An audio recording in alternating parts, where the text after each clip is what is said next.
ब्रह्मन् ब्रह्मणोः ब्रह्मवर्चसि जायताम्। आराष्ट्रे राजन्यः शूर इषव्योतिव्याधि महारथो जायताम्। दोग्ध्री धेनुर्वोढा नड्वा नाशो सप्तिः पुरन्धर्योषा जिष्णो रथेष्ठाः। सभेयो युवास्य यजमानस्य वीरो जायताम्।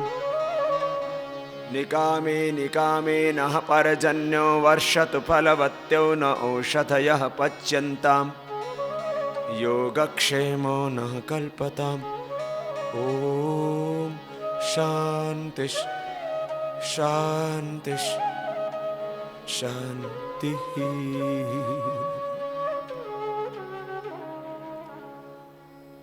भारत हजारों हजारों लाखों लाखों करोड़ों करोड़ों वर्षों से कृषि प्रधान देश रहा है। हमारे पूर्वज प्रकृति से जुड़े हुए थे, कृषि से जुड़े हुए थे, खेती से जुड़े हुए थे। यूं तो हमारे पूर्वजों ने शिक्षा के क्षेत्र में, चिकित्सा के क्षेत्र में, न्याय कानून के क्षेत्र में, अर्थव्यवस्था के क्षेत्र में पूरे विश्व का मार्गदर्शन किया है।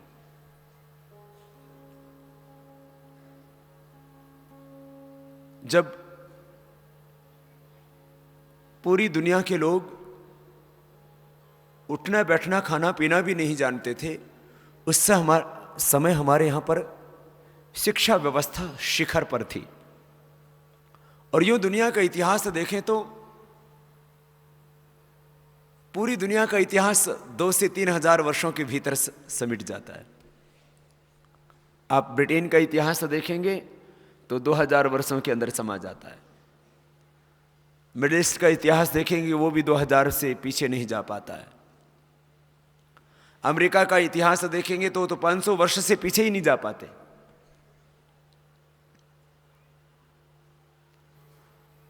हमारी भारत की संस्कृति 1,96,8,53,109 वर्ष पुरानी है। करीब 200 करोड़ वर्ष पुराना हमारा गौरवशाली, वैभवशाली, स्वर्णिम अतीत है। इसमें 18वीं शताब्दी तक भारत ने पूरे विश्व का हर क्षेत्र में नेतृत्व किया है, मार्गदर्शन किया है।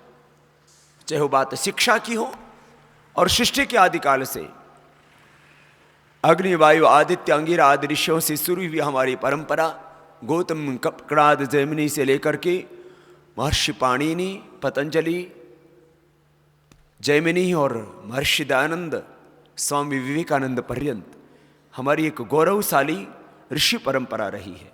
और इस हमारी देव संस्कृति ने, हमारी इस ऋषि संस्कृति ने पूरे विश्व का शिक्षा के क्षेत्र में, क्योंकि शिक्षा मानव सभ्यता के मूल में है। कोई संस्कृति कितनी विकसित है, कोई सभ्यता कितनी विकसित है, ये उसकी शिक्षा व्यवस्था से उसका पता लगता है। किसी भी राष्ट्र की विकास की मुख्य आधारशिला वह उसकी शिक्षा व्यवस्था होती है। तो भारत की शिक्षा व्यवस्था का चरम उत्कर्ष था 18वीं शताब्दी तक, और पूरा विश्व हमसे मार्गदर्शन पाता था, बहुत कुछ सीखता था। चिकित्सा के क्षेत्र में भी महर्षि चरकशुश्रुत और धन्वंतरि से लेकर के, और मैं कहूं कि आज श्रद्धेय आचार्य बालकृष्ण जी पर्यंत इस आयुर्वेद की ऋषि परंपरा में भारत ने पूरी दुनिया को बहुत कुछ दिया। और आज भी यदि हम केवल पतंजलि योगपीठ परिवार की भी बात करें, यूं तो आज वर्तमान में बहुत से ऐसे विद्वान आयुर्वेद के महान आचार्य आज भी भारत में निवास करते हैं। लेकिन उसको यदि हम केवल पतंजलि योगपीठ का भी मूल्यांकन करें पृथक से, तो भी अलग अलग व्याधियों के उपचार के संदर्भ में आज जो पूरी दुनिया में कहीं नहीं होता, हेपेटाइटिस का इलाज, ब्रोंकाइटिस का इलाज, पूरी दुनिया में जिस कोलाइटिस का इलाज नहीं होता, जिस सोराइसिस का, जिस स्क्लेरोडर्मा का, ऐसे ऐसे रोग हैं, उनकी एक लंबी सूची है। जिन रोगों का पूरी दुनिया में कहीं इलाज नहीं होता, आज उनका इलाज पतंजलि योगपीठ के माध्यम से हो रहा। तो यही नहीं कि हम अपने स्वर्णिम अतीत के बारे में सोच सोच के गौरवान्वित होते रहे और वर्तमान में हमारे पास कहने को कुछ भी नहीं है, ऐसी बात नहीं है। आज भी हमारे पास में वह सब कुछ देने के लिए जो दुनिया के पास नहीं है। चिकित्सा के क्षेत्र में पूरी दुनिया में कानून का सबसे पहला ग्रंथ मनुस्मृति, वो हमारे भारतीय ऋषियों की देन है। पूरी दुनिया को कानून की भाषा हमने सिखाई, विज्ञान की भाषा हमने सिखाई, क्योंकि शिक्षा के साथ विज्ञान जुड़ता है। पृथ्वी से लेकर के तारों तक, नक्षत्रों तक, सूर्य और चंद्रमा तक हमारे ऋषि मुनियों ने जो शोध किया वो बहुत गंभीर, बहुत वैज्ञानिक, और आज तक उसको कोई झुठला नहीं पाया है। हम यदि अर्थव्यवस्था की बात करें तो पूरे विश्व में सबसे बड़ी आर्थिक शक्ति 18वीं शताब्दी तक भारत रहा। पूरे विश्व आर्थिक संसाधनों में हमने पूरी दुनिया को बहुत कुछ पहले दिया। ये बात अलग है कि आज हमारी स्थिति बहुत अच्छी रही। अब आज हम बात करने जा रहे हैं कृषि की। कृषि और ऋषि, ये दो हमारी ऐसी संस्कृतियां हैं जिनके ऊपर हमें बहुत गर्व है। ऋषि संस्कृति का तो आज भी पूरे विश्व में सम्मान है। जब बात अध्यात्म की आती है तो निगाहें भारत की ओर उठती हैं, क्योंकि भारत का जो दार्शनिक चिंतन है, भारत का जो तात्विक चिंतन है, भारत का जो आध्यात्मिक चिंतन है, भारत का जो सामाजिक चिंतन है, भारत का जो पारिवारिक चिंतन है, भारत की जो संस्कृति है, भारत के जो संस्कार हैं, भारत ने जिन उच्च जीवन मूल्यों और आदर्शों की बात ही नहीं की है, हमारे पूर्वज जिन उच्च आदर्शों में जीते थे, वह पूरे विश्व के लिए आज भी आदरणीय है, वरेण्य है, अनुकरणीय है। और आज भी पूरी दुनिया के लोग जब सभ्यता की बात करते हैं तो उसमें वो भारत को अपना आदर्श मानते हुए स्वयं को गौरवान्वित महसूस करते हैं। तो हमारी ऋषि संस्कृति का आज भी सम्मान है पूरे विश्व में। और वैदिक काल के बारे में ज्यादा इतिहास नहीं मिलता है। वर्तमान विश्व के परिप्रेक्ष्य में भी भारतीय मनुष्यों ने पूरे विश्व को बहुत कुछ दिया है।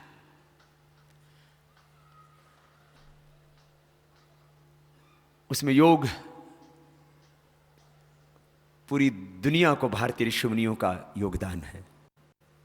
विशुद्ध रूप से योग भारतीय ऋषि मुनियों की देन है पूरी दुनिया को। अब बात कृषि की करते हैं। विषम मुक्त कृषि से समृद्ध किसान और स्वस्थ भारत का निर्माण, यह एक बहुत बड़ी संकल्पना है। कुछ विषय ऐसे होते हैं जिनसे सीधा हमारा ताल्लुक नहीं होता है। अब परमाणु बम से सीधा ताल्लुक नहीं है हमारा, परोक्ष संबंध है हमारा, क्योंकि राष्ट्र सुरक्षित नहीं है तो हम में से कोई भी सुरक्षित नहीं है। इसलिए आत्म सुरक्षा का उपाय सुरक्षा और न्याय, सामाजिक सुरक्षा और न्याय, ये किसी भी शासन व्यवस्था का प्रथम दायित्व होता है। क्योंकि व्यक्ति अनपढ़ है तो जी लेगा, वहां विज्ञान और तकनीकी का बहुत विकास नहीं हुआ तो भी जी लेगा। बिना विज्ञान और तकनीकी के भी इंसान जी सकता है। खेत में अपना पैदावार पैदा करेगा, धान पैदा करेगा, चावल पैदा करेगा, गेहूं पैदा करेगा, कपास पैदा करेगा, कपास पैदा करके वो अपने कपड़े बनवा लेगा। आदमी की मूलभूत आवश्यकताएं क्या है? रोटी, कपड़ा, मकान। तो रोटी हमको खेत से मिलेगी, कपड़ा हमको खेत से मिलेगा, मकान हम मेहनत करके और ईंटें बना करके हम चूने से या गारे से हम उसको तैयार कर लेंगे। बिजली के बिना हम अपने घर में दिया जला करके, सरसों अपने खेत में बो के उसका दिया जला करके हम जी लेंगे। बिजली, पानी, पानी हम अपने खेत में खुद पैदा कर लेंगे कुआं खोद करके। बिजली, पानी, सड़क, हम अपने रास्ते खुद निर्माण कर सकते हैं। रोटी, कपड़ा, मकान, बिजली, पानी, सड़क, शिक्षा, स्वास्थ्य, सुरक्षा। और हम थोड़े से संगठित हैं तो हम में से जो प्रबुद्ध व्यक्ति होगा वो पढ़ाने का भी काम कर लेगा, स्वास्थ्य का भी ध्यान रख पाएंगे हम, यदि हम प्रकृति के साथ जी रहे हैं। और सुरक्षा, ये बड़ा खतरनाक मुद्दा है। हम सब कुछ कर लेंगे, लेकिन हम यदि सुरक्षित नहीं हैं, अब ये सुरक्षा बहुत व्यापक विषय है। तो सामाजिक सुरक्षा और न्याय, हमारे साथ यदि अन्याय होता है और हम सुरक्षित नहीं हैं तो फिर कुछ भी नहीं है। फिर आपके पास में माना कि 100 क्विंटल धान है, 100 क्विंटल गेहूं है, चना है, आपके पास सब कुछ, आपको खेत में आके कोई गोली से मार देता है तो आप क्या कर लेंगे? आपके पास बहुत बड़ी फैक्ट्री, आप 100 करोड़ रुपए कमाते हैं हर साल, 4 करोड़ कमाते हैं, आप फैक्ट्री में गए और वापस लौट करके ही घर नहीं आए क्योंकि बीच में ही आपका मर्डर कर दिया गया, आपकी हत्या कर दी गई, तो कैसे आप आगे बढ़ पाएंगे और समाज आगे बढ़ पाएगा? इसलिए सामाजिक सुरक्षा, न्याय, आपके साथ कोई अन्याय करता और उसको दंड नहीं मिलता तो कैसे चला पाएंगे आप जिंदगी को, कैसे समाज को खड़ा कर पाएंगे आप? इसलिए बहुत बड़े मुद्दे हैं सामाजिक न्याय और सुरक्षा, और ये दोनों ही खतरे में हैं। आज हम बात कृषि की करेंगे, लेकिन उससे पहले कुछ और भी गहरे प्रश्न हैं हमारे देश के सामने, बहुत चुनौतियां हैं।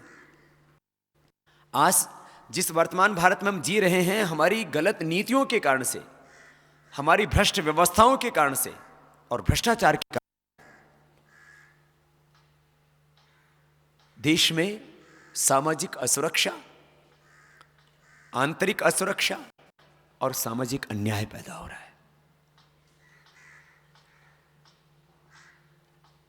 लोग कहते हैं बाबा जी 63 साल से तो देश चल रहा है, देश की नीतियां गलत कैसे हैं? मैंने कहा देश की नीतियों की विफलता के प्रमाण देखने हैं तो जरा सुनो। देश की यदि शिक्षा व्यवस्था ठीक होती तो देश के 50% लोग अनपढ़ क्यों? देश की यदि शिक्षा व्यवस्था ठीक होती तो गरीब और अमीर को समान पढ़ने का अधिकार क्यों नहीं?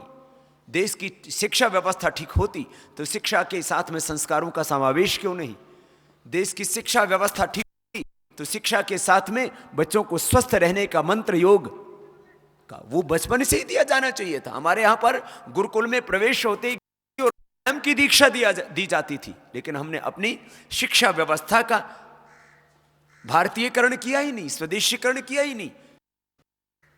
हमने वही शिक्षा व्यवस्था जो अंग्रेज चला रहे थे भारत को गुलाम बनाने के लिए, हमें नौकर बनाने के लिए, हमारे भीतर आत्मग्लानि भरने के लिए, हम पूर्वजों के ज्ञान और जीवन के बारे में, उनके चरित्र के बारे में हमको गलत पढ़ाया जाता था, जिससे कि हमारे अपने पूर्वजों के बारे में, उनके जीवन के बारे में, उनके ज्ञान के बारे में, उनके चरित्र के बारे में हमारे भीतर आत्मग्लानि का भाव पैदा हो जाए। पश्चिम हमें हर बात में श्रेष्ठ दिखने लगे, वही तो हो रहा।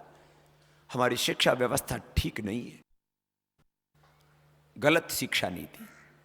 हमारी स्वास्थ्य व्यवस्था यदि ठीक होती तो देश के 65% लोग, आंकड़े हैं 65% लोग अर्थात 70 करोड़ से ज्यादा लोग बीमार होने के बाद उपचार ले ही नहीं सकते, तड़फ तड़फ के मर सकते हैं, चीखते चिल्लाते हुए बिलखते हुए अपनी जिंदगी गंवा सकते हैं, लेकिन उपचार नहीं मिल सकता उनको। तो क्या इस देश में आदमी को ही जीने का अधिकार है, गरीब को जीने का अधिकार नहीं है? बीमार हो जाए तो क्या उपचार का हक भी नहीं है उसका?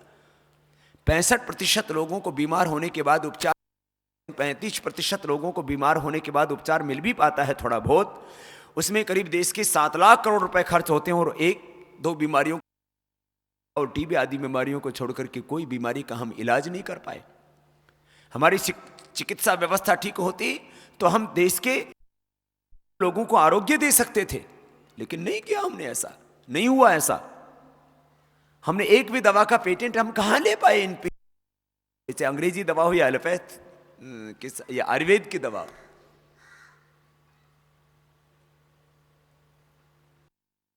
अपनी चिकित्सा व्यवस्था पर ध्यान देते तो पूरी दुनिया में करीब आज 50 लाख करोड़ रुपए का चिकित्सा का व्यापार ही है, दवाओं का व्यापार है। उसमें 50 लाख करोड़ रुपए की दवाओं के व्यापार में हमारी सहभागिता कम से कम 10 से 20 लाख करोड़ रुपए तो हम दवा निर्यात करते पूरी दुनिया। और भारत की समृद्धि कितनी ऊंची होती और दुनिया के लोगों को हम आरोग्य दे पाते यदि हमारी न्याय व्यवस्था, अपराधियों को दंडित किया जाता, भ्रष्टाचारियों को दंडित किया जाता तो 100 लाख करोड़ रुपए से ज्यादा शीर्ष बैंकों में कैसे चला जाता। हमारे व्यवस्था ठीक नहीं है, उसके साथ दूसरी भी चीजें जुड़ी हुई है। देश की न्याय व्यवस्था ठीक हो जाए, 1 रुपया देश से बाहर नहीं जा सकता। न्याय व्यवस्था ठीक नहीं है, गलत है, वो उस न्याय व्यवस्था का पूरा का बनाया हुआ है, उसमें अपराधियों को दंड मिल ही नहीं पाता है। 5% लोगों को ही अपराध करता है, 95% लोग तो छूट जाते हैं। ये कैसी न्याय व्यवस्था, ये तो अन्याय है। 100 लाख करोड़ रुपए बेईमानों ने देश का लूट लिया, किसको दंड मिल पाया। 100 में से 30 मां बहन बेटियों की इज्जत किया जाता है जिंदगी में, कभी ना कभी कहां उनको दंड मिल पाता है। मेरी मां बहन बेटी के ऊपर कोई हाथ उठाता है तब मुझे एहसास, मेरी बहन के ऊपर किसी ने गलत नजर डाली, लेकिन हर 1 घंटे में 2 मां बहन बेटी अपनी मां बहन बेटियां हैं, क्योंकि मैंने इस देश की 50 करोड़ से ज्यादा जो मां बहन बेटियां हैं उनको अपनी मां बहन बेटी माना है। यदि एक भी बेटी के ऊपर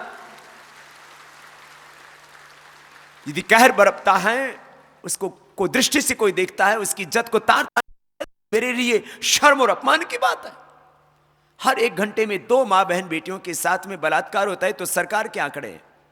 और उनको दहेज के लिए मार दिया जाता है। कहां दहेज के लिए मारने वाले बेटियों को अग्नि में होम कर देने वाले, उनको तड़पते बिलखते किस तरह से मरते होंगे हम सोच नहीं सकते। ये आज हो रहा है मेरे भारत में। 1 करोड़ से ज्यादा बेटियों का घर में कत्ल कर दिया जाता है। कहां भ्रूण हत्या करने वालों को दंड मिला, कराने वालों को और करने वाले डॉक्टरों को, और ये दहेज वालों को कहां दंड मिल पाया है। न्याय व्यवस्था का फेलियर है, असफलता है, विफलता है, दोषपूर्ण है, वो त्रुटिपूर्ण है। तो नए सिरे से हमको सोचना पड़ेगा, लागू करना पड़ेगा। न्याय व्यवस्था यदि ठीक होती तो भ्रूण हत्या कोई कर ही नहीं पाता। न्याय व्यवस्था ठीक, हत्या करने का किसी में साहस ही नहीं होता। आज हर घंटे में 3 बेटियों को अग्नि के हवाले कर दिया जाता है, उनको जला दिया जाता है, कत्ल कर दिया जाता है, उनको जहर देकर के तड़फा करके मार दिया जाता है। और आज तक घटना तो किसी पुरुष के साथ तो नहीं हुई। क्यों होती है मेरी बेटियों के साथ? क्योंकि न्याय व्यवस्था ठीक नहीं है। अपराधियों को दंड न मिलने के कारण से मैं आपसे 2-4 बातें और करना चाहता हूं। देश की न्याय व्यवस्था ठीक होती तो कोई दहेज हत्या नहीं होती, भ्रूण हत्या नहीं होती, बलात्कार नहीं होता। न्याय व्यवस्था ठीक होती तो कोई आतंकवादी सिर नहीं उठाता। लेकिन एक भी आतंकवादी, अमेरिका को जरा सा शक हुआ एक आतंकवादी के ऊपर, 2 दिन पहले उसको मार गिराया। बोले अफ्रीकन्स और अमेरिकन्स के अंदर संघर्ष पैदा कर रहा था, तुरंत मार दिया उसको। और हमारे यहां जिन्होंने देश की संसद के ऊपर हमला किया, कि शासन व्यवस्था का सर्वोच्च सम्मान होता है देश की संसद, उसके ऊपर भी जिसने हमला कर दिया, और वह भी आज उस कर पा रहे हम। हमारे कानून कहां रह गए हैं? किसकी कानून व्यवस्था, कैसी कानून व्यवस्था? मिलावट करने वाले 115 करोड़ लोगों की देश के स्वास्थ्य के 115 करोड़ लोगों के स्वास्थ्य के ऊपर कहर बरपता है, उनकी जिंदगियों के साथ खिलवाड़ होता है। दिखाने पीने की चीजों में मिलावट होती है, उनकी आप भी खा सकते हैं। आप खा रहे हैं नकली घी, आप खा रहे हैं नकली तेल, जहर भरा हुआ है, रसायन भरा हुआ है जिस तेल के अंदर, घी, नकली तेल, जहरीली सब्जियां, जहरीले अन्न, आप खा रहे हैं जहरीले फल, जहरीले जूस, सब कुछ तो विष भरा है। खाने पीने की चीजों में इतनी मिलावट मिल पाए, ये न्याय व्यवस्था का फेलियर नहीं है क्या? असफलता नहीं है उसकी? हमारी न्याय व्यवस्था ठीक होती तो ये देश के आचार पनपता ही नहीं, काला धन पैदा ही नहीं होता, देश के अंदर कोई किसान भूमिहीन होता ही नहीं, न्याय नहीं मिल रहा देश में। अर्थव्यवस्था का तो हालात ये है। हमारे देश की उसका मूल्यांकन कीजिए आप, अब दुनिया में कहां खड़े हैं हम? डॉलर के मुकाबले हम, वो हमसे 50 गुना आगे, पाउंड के मुकाबले वो 80 गुना हमसे आगे, हम कहां खड़े हैं? हमारी मुद्रा का कोई सम्मान नहीं, हमारे देश का सम्मान कहां है? हम अपने देश में ही सह रहे हैं, दुनिया में ठीक है हमारे कुछ जो प्रवासी भारतीय हैं उन्होंने भारत का कुछ सम्मान जरूर बढ़ाया है, लेकिन आज भी हमको शक की निगाहों से देखा जाता है। मैंने कहा भारत के नागरिक पूरी दुनिया में जो सम्मान होना चाहिए वो नहीं है।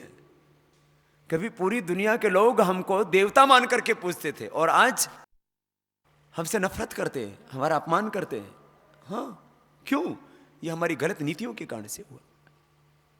आज देश में 600 जिलों में यदि करीब 250 से 300 जिले यदि जल रहे हैं नक्सलवाद की आग में, तो इसके लिए जिम्मेदार कौन? नीतियां। इसका मतलब यह नहीं कि मैं नक्सलवादियों को उचित ठहरा रहा हूं। माना कि देश की भ्रष्ट व्यवस्थाओं और भ्रष्टाचार का नक्सलवाद, क्योंकि हमने अपने उन गरीब भाइयों के, वनवासी भाइयों के, आदिवासी भाइयों की उनकी सुध ही नहीं ली। हिंसा कभी भी हो सकती। जो लोग व्यवस्थाओं में लगे हुए, उनमें अच्छे एसएसपी हैं, अच्छे डीएसपी भी, अच्छे इंस्पेक्टर भी हैं, उनमें अच्छे हमारे पुलिस के, का कोई दोष नहीं, उनको वो मार रहे हैं। वो सोच रहे हैं कि प्रशासन गलत कर रहा है, प्रशासन भ्रष्ट है, प्रशासन और शासन, पुलिसमैन है, ये जो डीएम एसपी है, ये जो हमारे देश का सिपाही है, उसने इन व्यवस्थाओं को नहीं बनाया है। कहूंगा कि व्यवस्था को जो चलाने वाले लोग हैं, अर्थात जो व्यवस्था बनाने वाले लोग हैं, नीतियां बनाने वाले जो लोग हैं, उनको भी मारते हैं। वो हाथ लग जाए, मिनिस्टर हाथ लग जाए तो सबसे पहले मारते हैं, बोले तुमने गलत नीतियां बनाई हैं। लेकिन यह समाधान नहीं हो सकता।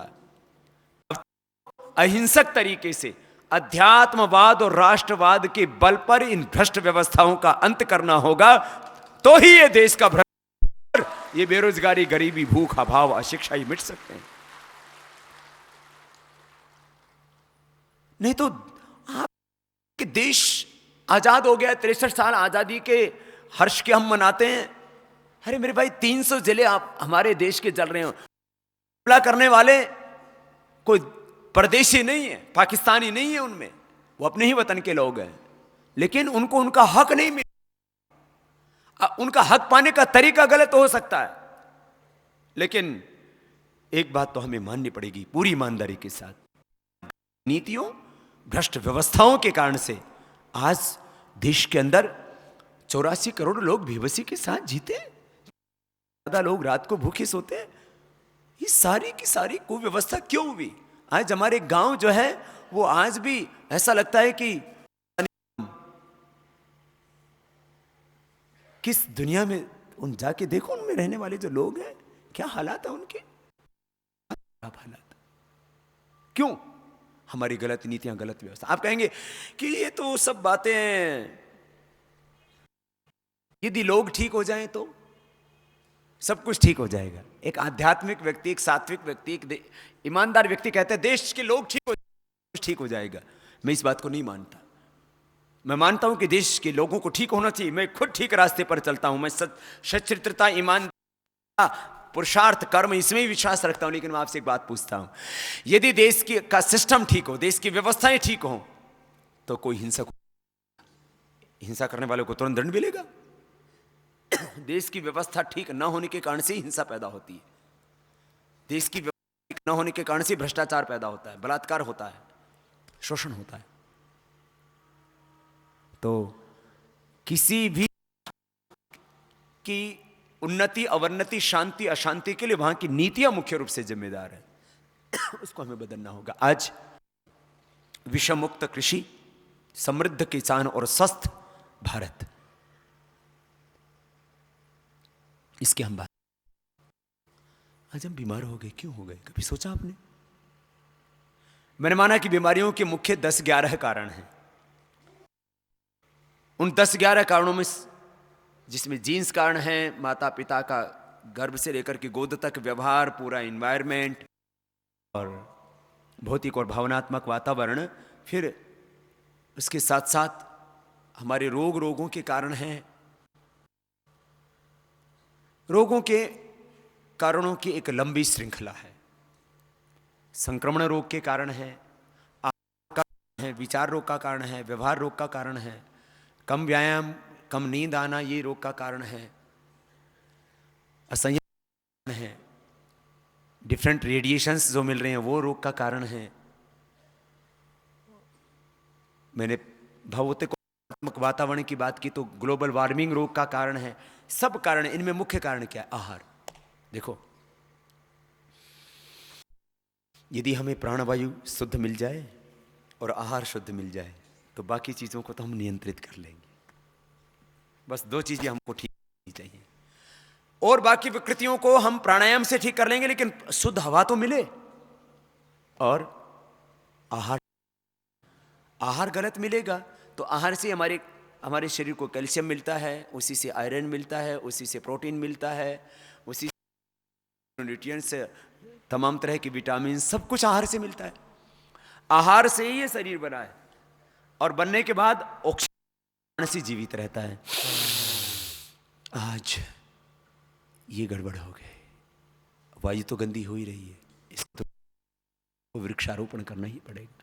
लेकिन ये जो शरीर में हम खाना खाते हैं ना, ये शरीर पर सबसे ज्यादा प्रभाव डालता है। ठीक होना व्यक्ति का तो वो 99% बीमारियों से बच सकता है। और आप इसका थोड़ा सा करके कीजिए। आज से थोड़ा 30-40 साल पहले चले जाइए। 40 साल पहले अपने गांव में जाइए। आप में से बहुत से लोग गांव के होंगे, मैं खुद गांव में पैदा, मैंने अपने गांव में देखा। जिस गांव में मैं पैदा हुआ, मैंने देखा उस गांव में एक भी व्यक्ति को हाई बीपी नहीं था, उच्च रक्तचाप नहीं था। लोगों की उम्र हुआ करती थी 90 साल, 100 साल, 110 साल।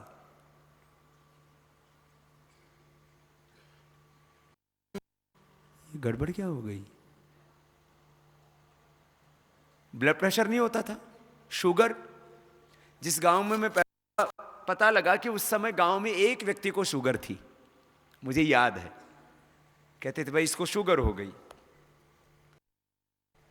गांव में एक व्यक्ति को शुगर थी, बाकी कोई बीमारी मैंने गांव में वैसी खास नहीं देखी थी कि थोड़ा जोड़ों में दर्द हो गया, थोड़ा खांसी हो गई, ये बुखार बीमारियां नहीं। लेकिन थायराइड की बीमारी नहीं देखी। बोलिए आपको क्या पता थायराइड की बीमारी? हम गांव में देखते थे थायराइड की बीमारी कारण से आंखें बाहर आ जाती हैं, थायराइड के कारण से मोटे होने लग जाते हैं, थायराइड के कारण से किसी किसी का वजन घट जाता है, थायराइड के कॉम्प्लिकेशंस तो दिखते। मेडिकल चेकअप नहीं करवाते होंगे उस समय। अरे वो बीमारी नहीं होते थे। 18-18 घंटा खेतों में काम करते थे।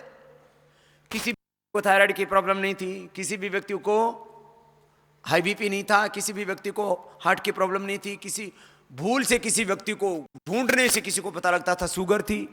कैंसर का तो प्रश्न ही नहीं। तो ये कहां से आ गई सारी बीमारियां एकदम से? इन पिछले 30-40 सालों में कहां पैदा होगी सारी बीमारियां?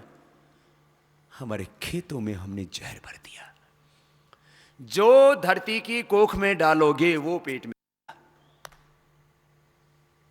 जो मिट्टी में डालोगे वो शाक सब्जियां बन करके आएगा। मिट्टी में डाला हमने बीज, या तो फल होगा, शाक सब्जियां होंगी, या अनाज होगा, या जो है मान लीजिए वस्त्र के रूप में हमने कपास आदि बोया तो कपास के बीज को गाय भैंस खाएगी, उसका हमारे शरीर में, और उससे कपास से कपड़ा बनेगा, वो भी हमारे शरीर पे आएगा।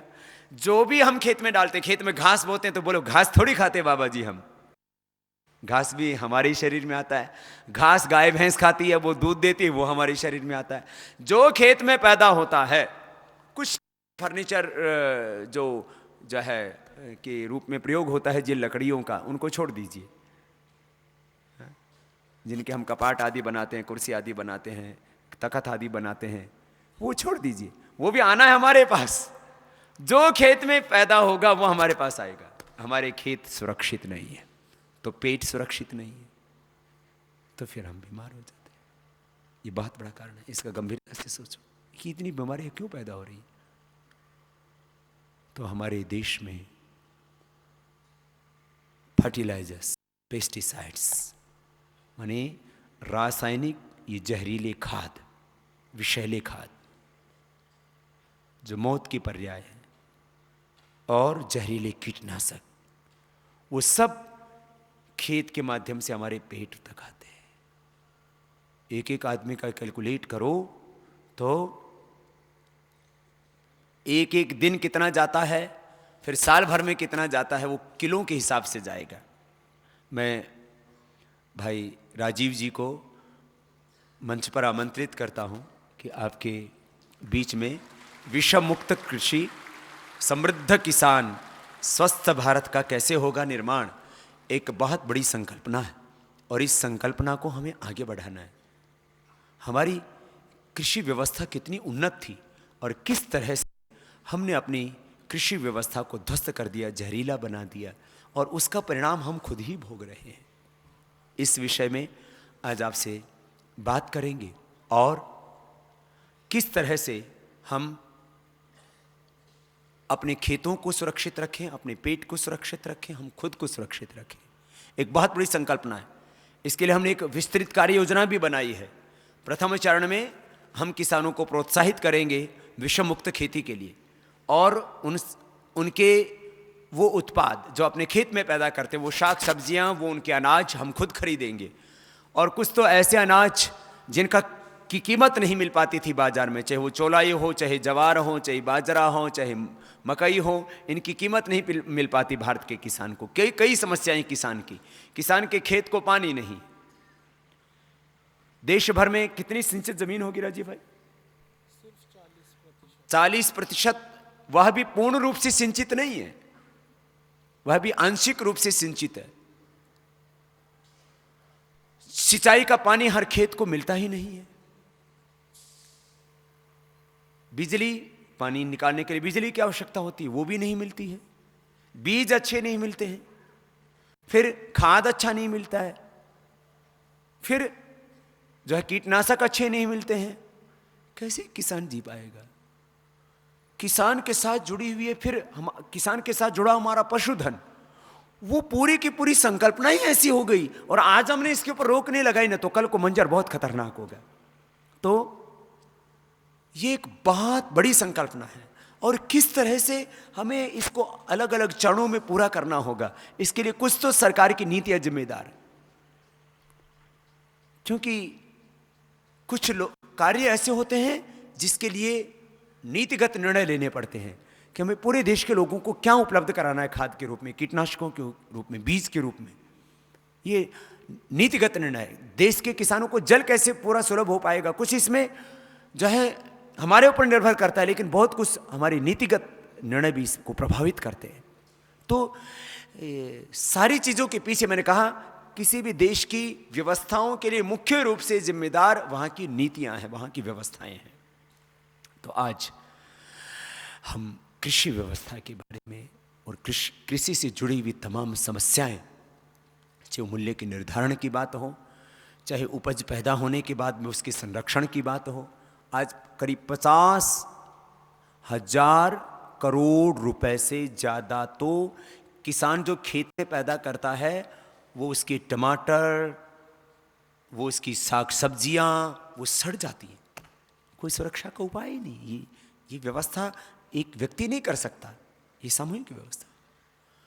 कितना बड़ा जो है इसके पीछे एक षड्यंत्र आप सोच सकते हैं, कुछ चंद लोगों को लाभ पहुंचाने के लिए। माने करीब जो है, जो आंकड़े उपलब्ध होते हैं, आंकड़े उन्हीं चीज़ों के उपलब्ध होते हैं जो सरकार के यहाँ जो है फाइल जो है एक एक कंपनी की उसने कितना टर्नओवर किया, जो रिटर्न फाइल करते हैं उसके अनुसार आंकड़े बनते हैं। तो जब नंबर 1 में जितना खाद और कीटनाशक बिकते हैं, वो करीब 5 लाख करोड़ रुपए के करीब है। 5 लाख करोड़ रुपए। बोलते हैं जी ये किसानों को ना समृद्ध बनाने का प्रयास चल रहा है, किसानों को लूटने का प्रयास चल रहा है, और दूसरी तरफ उनके पशुओं को मारा जा रहा है, गायें भैंस आदि, वो भी जो है करोड़ों की संख्या में, 4 करोड़ से ज़्यादा। ये पूरा एक बहुत बड़ा प्रश्न है। और इसके साथ जुड़े हुए हैं बहुत से ऐसे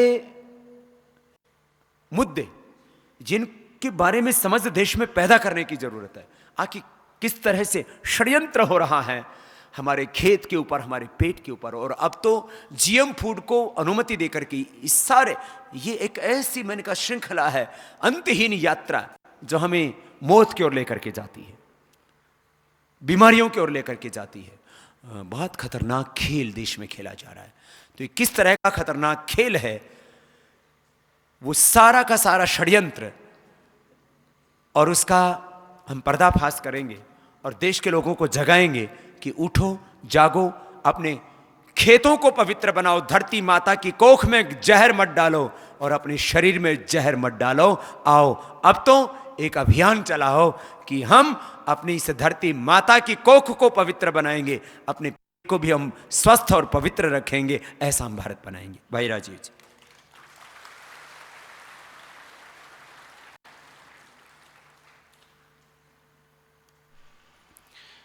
परम पूजनीय स्वामी जी, महाराष्ट्र राज्य से आए हुए भारत स्वाभिमान के सभी सम्माननीय बहनों भाइयों, विश्व मुक्त खेती और समृद्ध किसान इस विषय पर मैं आपसे बात करूंगा। हमारे भारत देश में एक बहुत पुरानी कहावत है और उस कहावत में ऐसा कहा जाता है, उत्तम खेती मध्यम बान, करे चाकरी कुकर निदान। ये हिंदी में कहावत है। इसका अर्थ ये होता है कि खेती जीवन में सबसे उत्तम काम है, सबसे अच्छा काम है, सर्वश्रेष्ठ काम है, और व्यापार करना मध्यम दर्जे का काम है, बीच के स्तर का काम है, और नौकरी करना किसी की भी ये सबसे निचले दर्जे का काम है। इसको कुत्ते जैसा काम माना गया है कि जो कुत्ता करता है वो काम नौकरी करने जैसा है। करे चाकरी कुकर निदान, कुकर कुत्ते को कहते हैं। तो हमारे यहाँ नौकरी करना सबसे खराब काम है, व्यापार करना उससे थोड़ा बेहतर काम है, और खेती करना सबसे अच्छा, सबसे उत्तम काम है। ये भारत में हजारों साल से चला आया। लेकिन पिछले 25-30 वर्षों में कुछ उल्टा हो गया हमारे देश में। पिछले 25-30 वर्षों में ऐसा हो गया है कि खेती सबसे खराब काम है, व्यापार अभी भी मध्यम दर्जे पर है, और नौकरी सबसे अच्छा काम हो गया है। इस देश में जो भी बेरोजगार किसी व्यक्ति को आप मिलेंगे और पूछेंगे भाई क्या करना चाहते हो, तो नौकरी करना चाहता है। अच्छी खासी पढ़ाई लिखाई करके भी नौकरी ही करना चाहता है।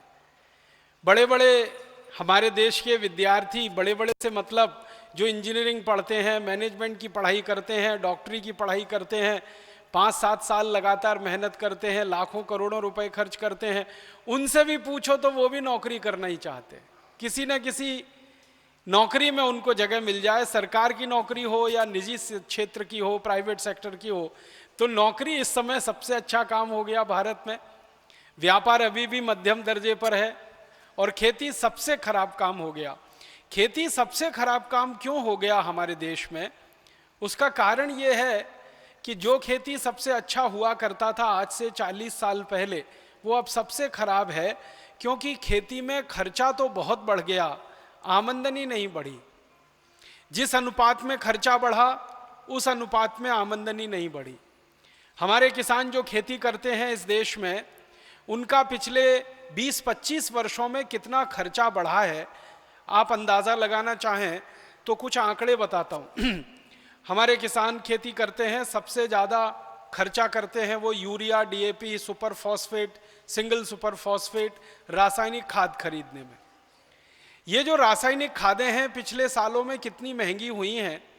1990-91 में यूरिया का एक पैकेट खरीदें तो लगभग 60 से 70 रुपए के बीच में आता था, और एक पैकेट 50 किलो का होता था।